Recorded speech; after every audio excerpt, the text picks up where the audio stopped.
Jean-Marc Daniel. On va parler de l'Allemagne avec le chancelier Friedrich Merz qui veut permettre aux retraités de gagner jusqu'à 2 000 € par mois, totalement défiscalisé jusqu'en 2026. Il appelle ça la retraite active. Alors la retraite active, est-ce que c'est un bon concept, Emmanuel ?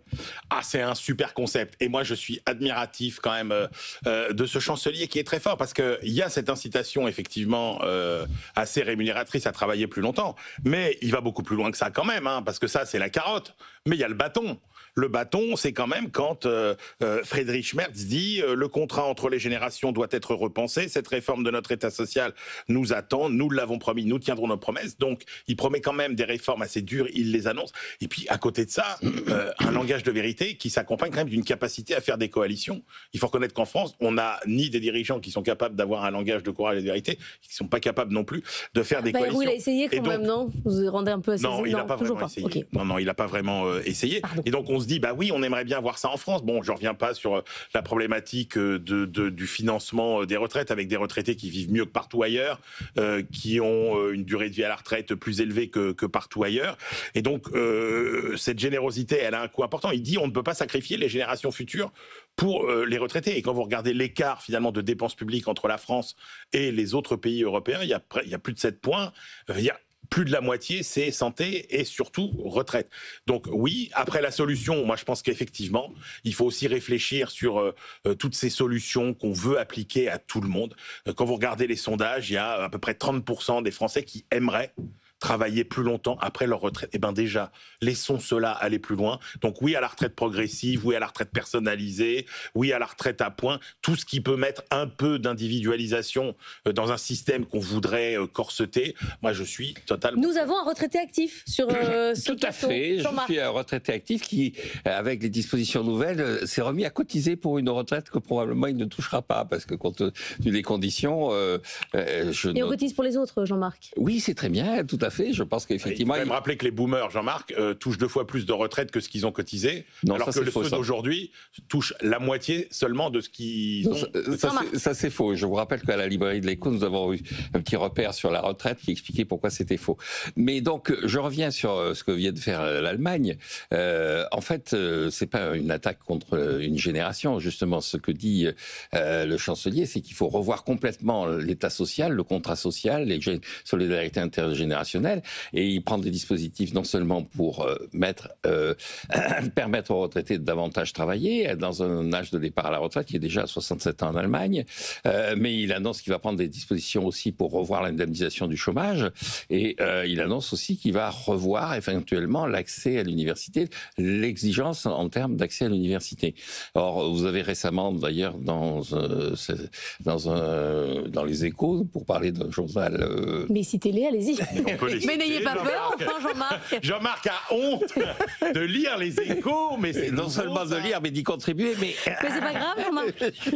J'y contribue avec plaisir, sinon avec fierté. Et donc Julien Damon, que nous connaissons tous, disait qu'effectivement, un des problèmes de la France, c'est qu'on ne travaillait pas assez au bout, c'est-à-dire on part trop tôt à la retraite, et on ne travaille pas assez au début, c'est-à-dire qu'on a transformé l'université en vaste système de garderie, où les gens, effectivement, accumulent des diplômes dont ils voient bien qu'ils n'ont aucune valeur et qui retardent leur entrée dans le marché du travail. Mais vous avez remis le débat sur les jeunes, là. Pourquoi vous ne voulez pas que les retraités fassent comme vous et travaillent ? Mais moi, je veux que tout le monde travaille. C'est-à-dire que, dernier élément que je mettrai dans le débat, c'est que la Corée vient d'adopter une loi portant le plafond de durée hebdomadaire du travail à 52 heures.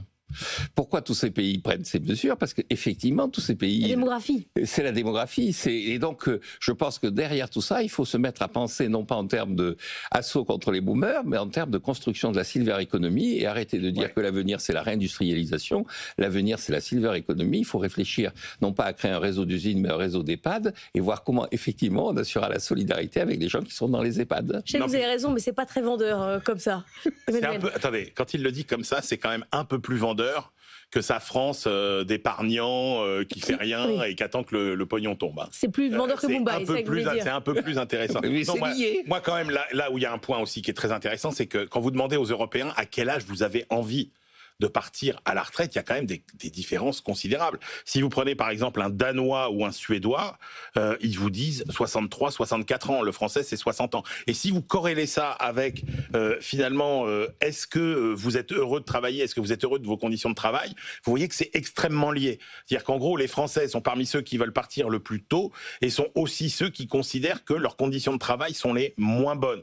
Et donc là aussi, il faut travailler. Là, c'est un petit peu la pierre dans le jardin des entreprises, c'est qu'il faut aussi que les conditions de travail soient parfaitement stimulantes pour mais on est quand même le seul pays pour nos seniors. Où on débat de la retraite à 62 ans. Ça revient, c'est ce que essaie de renégocier le PS. On est toujours sur, on va reprendre la retraite à 62 ans, s'accrocher aux 35 heures, et puis on en rajoute encore avec une taxe Zucman pour détruire toute forme d'investissement. C'est véritablement une solution totalement à côté de la réalité. Là où on a quand même beaucoup de chemin à faire, c'est qu'on n'est même pas capable déjà à la base, avant même de trouver les solutions, de poser correctement les problèmes.